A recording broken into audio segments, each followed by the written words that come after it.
For all of us who are here to celebrate Lisa and Don's wedding, here at the Villa Aurora on this 23rd day of October in the year 2010, this is certainly a happy moment. But it is a special pleasure for me. We're getting a lot of help. It is a special pleasure for me to officiate this ceremony for a few reasons. First, because of my long and close friendship with the Dempsters, having watched Don grow from quiet, introspective, independent boy to this confident architect of homes and of his life, and because of my new friendship with Lisa and the Turner family.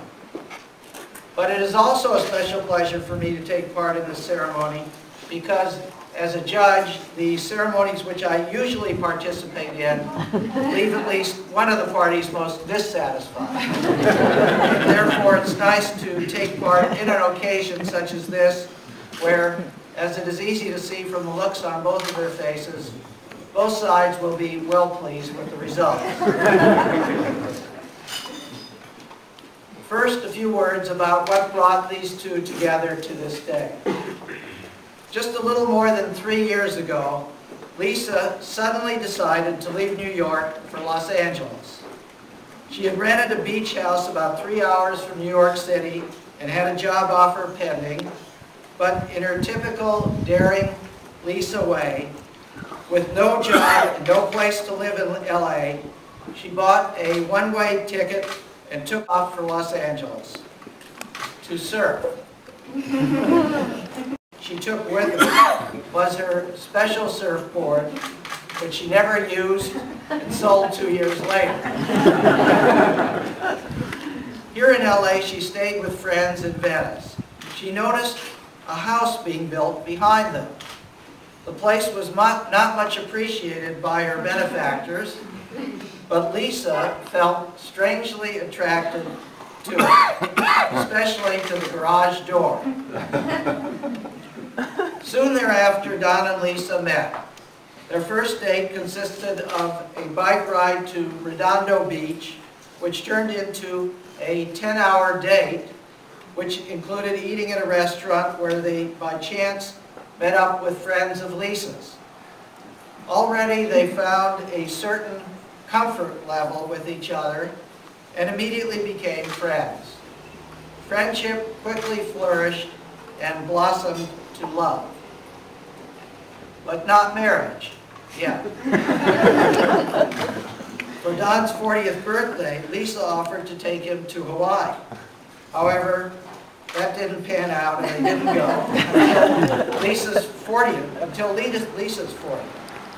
So their trip became a joint celebration with expectations.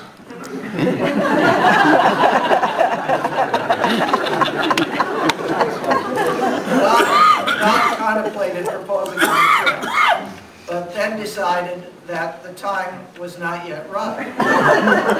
Meanwhile, Lisa was expecting a proposal and teased Don about his inaction. But Don just teased back. Finally, after returning home and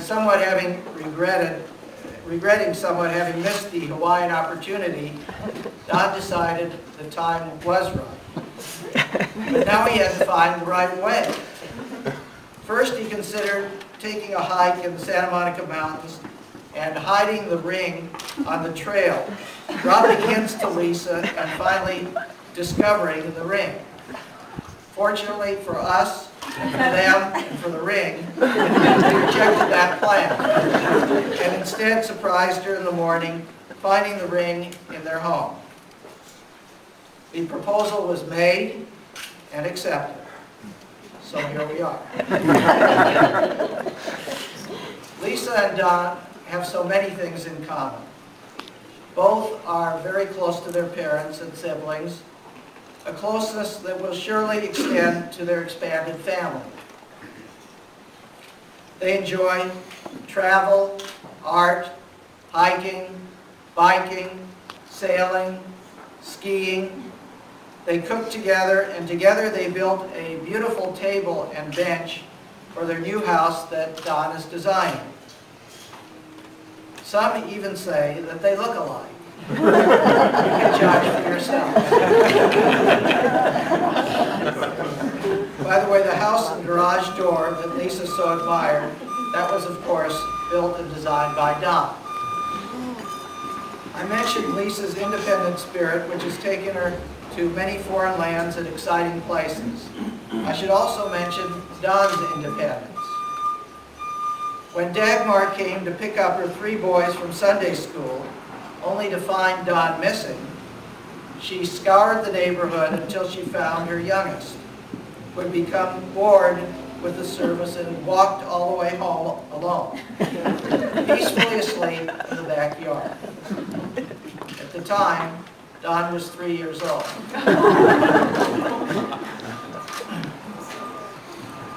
Lisa and Don, a marriage is both a private and a public ceremony. It is private because, in a very real way, it concerns only the 2 of you. It is your ceremony. It is your pledge of love to each other. You are entering into a very special, lasting relationship, one which will dramatically alter both of your lives. We who are here to share in your joy are here not as partakers in that ceremony, but only as witnesses to your pledge of love. As most religions recognize, even the minister or judge at a wedding acts only as a witness. You are the ones who are performing your wedding ceremony, pledging your love to each other. But a marriage is also a public occasion. There's a reason why you have brought together your family and friends, a reason why all of us are here to share in this happy occasion. Your wedding is your opportunity to publicly proclaim to your family, to your friends, and to the whole world this special love and this special relationship that you are now entering into. People sometimes joke about getting married, talk about a person losing some of his liberty when he gets married. As a joke, this may be funny, and of course, there is some element of truth to these statements. We do give up many things when we marry. There's another person whom we must think of, and sacrifices we must make for that person. But I like to look at marriage as a new liberty, a chance for a new expanse in each partner's character.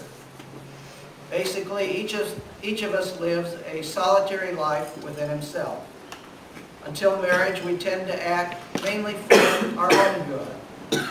Marriage gives us this opportunity to expand out of ourselves and into another person, to become a different person, a part of that person. Marriage permits and compels a new commitment to each other, a commitment that will only grow with time. And now Lisa's brother, Dan, will do a reading by Victor Hugo. I'm not making a phone.